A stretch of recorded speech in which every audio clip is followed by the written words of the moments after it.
দীঘলীপুখুৰী বন্ধ কৰি দিলে হ'ল, পুখুৰীটো পুতি দিলে হ'ল, গছজোপা কাটি দিলে হ'ল, তাত ফ্লাইঅভাৰ 5টামান বনাই দিব পাৰে, একো নাই। Can you do it? It's a question. আচলতে বিভিন্ন সময়ত আচলতে গছ কটাৰ বিৰুদ্ধে প্ৰতিবাদ হয়, কিন্তু চৰকাৰে কোনো ধৰণৰ কামসাৰ সেই যি প্ৰতিবাদী কণ্ঠক কিন্তু আচলতে চৰকাৰে আওকাণ কৰে।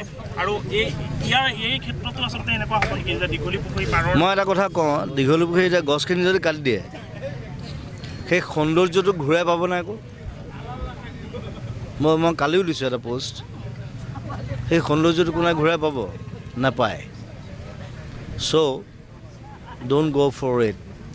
সেইটো বিজেপি চৰকাৰ হওক, কংগ্ৰেছ হওক, আই ডোণ্ট কেয়াৰ। কথাটো হ'ল আমি এইটো বিচৰা নাই। You cannot do it, you cannot do it. যি মন যায় তাকে কৈ থাকিলে নহ'ব নহয়। যোনে নহওক, যোনে CM নহওক, যোনেই PM নহওক, মই সদায় আছোঁ।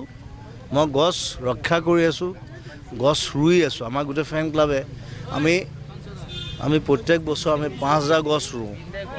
সেইটো চাই গভৰ্ণমেণ্টে নোৰোৱে।